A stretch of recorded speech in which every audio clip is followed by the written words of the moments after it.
I don't usually show up in places like this. This is way nicer a place and way nicer a group than I usually talk to because we're a little nonprofit. I'm a barefoot boy from a nonprofit, so I like being here, and I hope we have something to tell you. Pew is not the laser gun sound on the internet. We call ourselves a fact tank, and it's a different part of the bestiary in Washington where we actually don't have an agenda driving our work. We're not supposed to promote internet policies, promote technologies over somebody else, companies or individuals. We're supposed to do primary research that might be useful to people like you, but we're not doing it in the cause of anything. So they literally hired someone with no functioning belief system to operate this place, and I'm just hoping that my lack of belief system will not prevent me from giving you data that might be useful for the things that you do. Even though I don't promote things, I'm going to promote one thing. Every year, the Oxford English Dictionary has a word of the year. And my candidate is going to come from the Chronicle of Higher Education, that powerhouse of media. Its word that it wrote about last fall was tweckle. It's a transitive verb that means to heckle a speaker to other people using Twitter, heckle through Twitter. And the Chronicle wrote about real tweets that were done during academic conferences when people were presenting. Here were the highlight tweets that they were warning about in tweckling. We need a t-shirt. I survived the keynote disaster of '09. It's awesome in the I don't want to turn away from the accident because I might see a severed headway. Or my personal favorite, too bad they took my utensils away with my plate. I could have jammed the butter knife into my temple. So I know a bunch of people are tweeting here, just be kind and gentle and don't tweckle me, but I want you to vote for this word if you ever get a chance for the Oxford English Dictionary. So we called our talk, Pete and I, Dancing with Megaphones.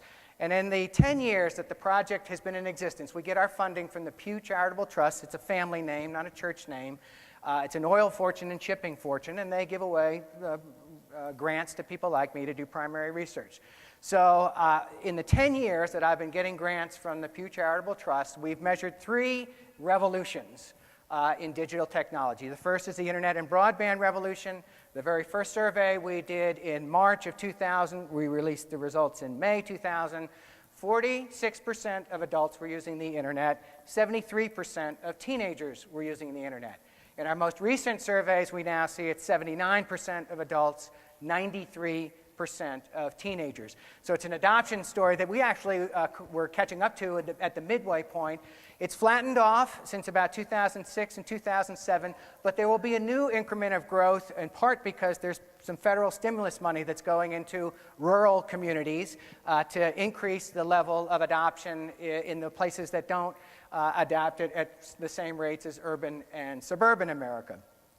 Broadband is a big part of that story. Now, 2/3 of American adults have broadband at home.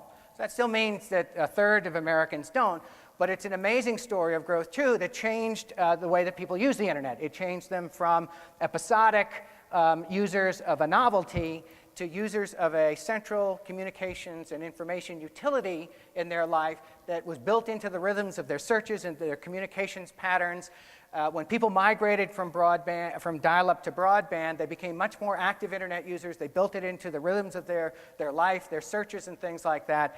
And most importantly, they became content creators. When people brought broadband into their life, they stopped just being consumers of information, but they wanted to contribute to the information stores and information storytelling that was going on. It's the single greatest revolution that was attributable to broadband. So there are some consequences of all this growth and all of this change in one aspect of the digital system. First of all, the volume of information that was pouring into people's lives grew astronomically. There's academic research showing that information stores grow at between 20 and 40% a year, depending on how you measure it. That the average person now gets 5 times more information in his or her daily life than that same person was getting in 1980. So volume is increasing, and that's a stressor to people. They are feeling the pressures of keeping up with all that information. The velocity of information is also picking up. The way that we see that most dramatically in our work is not so much on big news stories or big events and stuff like that, but it's in events that matter to them, in the communities that they belong to, the conversations they're having, the hobbies they care about, the other things that matter in their lives. They have a sense that more information is pouring into them, in part because they have arranged their lives to get the media feeds that matter to them. They have built, well, I'm going to go to my fourth thing here, the Daily Me or the Daily Us. They are about 2/3 of internet users now customize in some way, shape, or form the information flows that are coming into their life. They also sort of organize their group activities in the way that they gather up information in their lives. So they're creating new filters, new intermediaries in how they get access to information. The third thing I was going to highlight down there in the lower left quarter is that the vibrance itself, the immersiveness of media is also increasing as bandwidth keeps growing, as our capacity to pack more things into the screens that we watch is growing. Media experiences now are vastly more compelling to be in than they used to be just a generation ago. And as I say, about 2/3 of internet users now customize in one way, shape, or form the information that's coming into their life, in part because they've got all these new options. The big change, though, that I was referring to before is that people are content creators now. So the variety of information that's available to them and the ways in which people can contribute to the online commons is growing. This is a bunch of our newest data about how people create content. Forrester also has a wonderful schema, a ladder, that talks about the ways that people are differently engaged with different kinds of content. So this is our version. It matches up very closely with the Forrester data. The one thing that I should say about our work that's somewhat different from theirs is that oftentimes they are double or even triple counting some people in categories, and I don't think that that's a very useful way, as useful a way, for instance, for you guys to be looking at things, because people aren't one thing or another thing. They are bloggers as well as social network actors. They are people who comment on things as well as people who read comments and participate in other media spaces like that. So people are blending their media experiences. They're different kinds of content creators at different points in their lives. About 2/3 of adults and 3/4 of teenagers have contributed in one way, shape, or form to the online commons, and they feel like they are participants now. That's a big change. What does that mean for you guys? Well, you're in the Bermuda Triangle, just like you've been hearing about all morning today. Markets are fractured as those niches keep growing up. The marketplace itself is in a tremendous amount of churn. You guys are struggling to figure out what metrics really matter, as Peter was just pointing out. How do you capture them, and how do you measure what's really going on in these spaces is a complicated thing to do now that it wasn't nearly as complicated a generation ago. And there's just too much noise. I mean, one of the theories, I'm told, about why planes and ships go down in the Bermuda Triangle is that their systems break down. There's stuff going on that their radar systems and their other metrics can't measure, and so maybe one of the reasons that they're lost out there is that they do get lost. The other thing that's happened to brands just in this internet changing space is that they are now in contact with and know about people who care about them. And that's a double-edged proposition to them. In some sense, brands are now co-owned by the originator of the material, but also the people that care about it.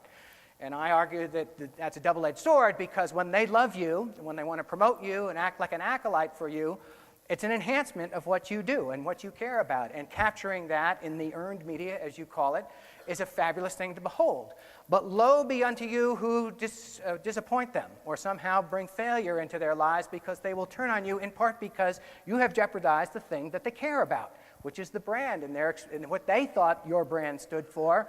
And if you haven't delivered them in the way that they were expecting or the way that they thought your brand was represented, that's going to be a problem.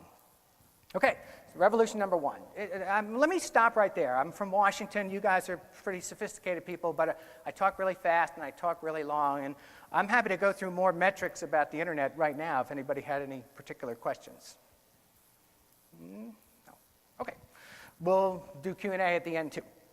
Second revolution we've gone through is mobile connectivity, and there are two parts to this story. One is, of course, the explosion of cell phone growth. At the dawn of the project, about half of Americans, 53%, had cell phones. Now it's 85%. And of course, the young are a totally saturated market in this example. The highest line there is people who are 18 to age 29. So 96% of them have cell phones, but even 58% of those who are age 65 and older have cell phones. So it's now a majority experience, even for the folks who aren't really the most avid technology adopters as a rule. The second way that we measure mobile connectivity is to talk to people about how they connect to the internet with their mobile devices. And we measure that two ways. One is through their cell phones. So about 40% of cell phone owners connect to the internet or use email or some other internet function on their cell phones. But a lot of people also connect through Wi-Fi, WiMAX cards that are in their laptops. So if in our question and our data, if you say, yes, I do it with a laptop, or yes, I do it with a phone, and a lot of people do it with both, you get counted in this 57% of people who connect mobilely to the internet. Again, sort of in the past 5 years, we've gone from virtually nothing to more than half the adult population of the United States having this new experience with media based on the thing that they can carry around with them.